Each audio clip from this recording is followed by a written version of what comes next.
International or Creighton or Marquette, there are great methods that women can learn to chart their cycle, and this will give you insight. When is the bleeding happening? Are you bleeding a lot associated with your period? Is it happening in the middle of your cycle? This gives a lot of information. Unfortunately, for many women, if they bring their chart to their doctor, because doctors are not routinely trained, that the female cycle is the fifth vital sign. I mean, the American College of Obstetricians and Gynecologists notes that, but physicians don't necessarily learn this. And so how do you find physicians that are trained to train hundreds of medical students every year? Fill up a directory of physicians and other medical professionals to some of the prominent training websites, the NAPRA technology site.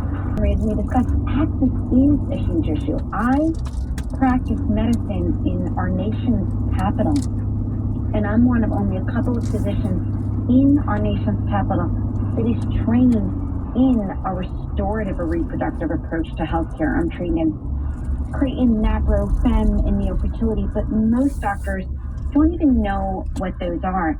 And so we need to change that. We need more family physicians, OBGYNs, pediatricians, internists to learn more about fertility awareness-based methods and how much female cycle tracking can truly transform women's healthcare. I'm even fascinated by, for example, I'm a big fan of intermittent fasting, but even knowing that fasting impacts men versus women differently, and even how based on our cycle, knowing certain foods that are better to eat at different times, or how fasting is better sometimes and not others. Our body is so unique and complex and a totally different chemical makeup each and every single day. I want a physician who actually knows how to treat and address what is going on when something isn't right. Yeah, and it can be frustrating for you as a patient if you're like, I've tried, there's nobody close to me. I mean, one time I had a couple drive. I'm the same Jersey Star. It is really crazy to think of him as something other than a warrior, but I do love this move for the Mavs. The Mavs shot 31.6% from three-point range in the finals. The Celtics made 22 more three-pointers than Dallas did in the series. They shot 68% free throws, which is the worst free throw shooting team in the entire NBA playoffs this year. Klay Thompson just led the NBA by making 93% of his free throws this season, so he adds to that. And they shot under 37% under catch and shoot situations. We all know what player Klay Thompson is when it comes to that.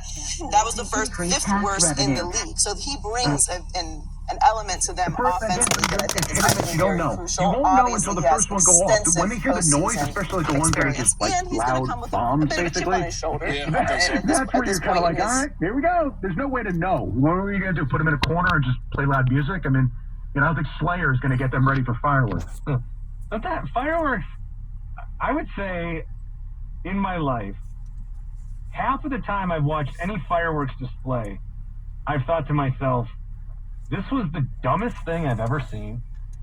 The amount of money spent and wasted on this, it's just the same thing over and over. This is the dumbest thing we do. But then the other half of the time, I am moved in such an incredible way. It doesn't make sense. And I guess I don't know until the moment. The finale usually does get me, though, I will say. So you get in your feelings at the end? That's good. I like that. Yeah. I like that once a year you always see the city. It happens every year. One city tries to do the fireworks and they all accidentally let them go at the same time. It's a great 45 seconds, my God. But, let's get a little foreplay here before the big finale. I feel like I'm usually at the one where people talk about it, where the finale, too much of it didn't get off the ground. So you saw half of it, but most of it was just like a fire in a long distance in a grass field. That's where I wind up. People are talking like, is that the finale? And then the people lighting the fireworks start clapping real furious, like, hopefully they catch on that this was the finale. Well, it's like, is this the finale? And then you look over and I'm like, well, I think that cloud of smoke over there tells me that they're done, because I don't think they want to light anymore. Yeah. All right. Dad Corner with Marco and Bart here on the Infinity Sports Network. Got a lot of you guys that want to chime in on different things. We'll obviously continue to do that. We'll do that, though, after this update from Marco Belletti. Infinity Sports Network Sports Slay. Well, Bart, despite plenty of rumors since they acquired him from the Jazz, Donovan Mitchell not going anywhere. Reportedly agrees to a 3-year deal, $150.3 million to remain in Cleveland. Cavs have made back-to-back playoff appearances with Mitchell, and they look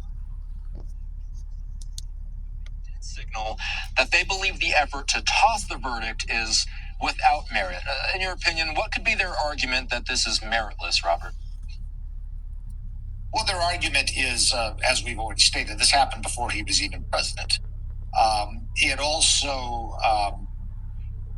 how could this, again, I probably jumped ahead of your question, but how could this possibly be an official act of the President of the United States? I don't see how it would be an issue of national security that he decides to have a sexual liaison with a porn star and pay her off. So I don't see any way that you could fit that into a president's official duties. And so, again, I don't see what the factual basis or foundation for such an argument would be. And even this Supreme Court, and I was very critical of that decision as I've been on your show, but this Supreme Court did clearly say a person does not get immunity for honest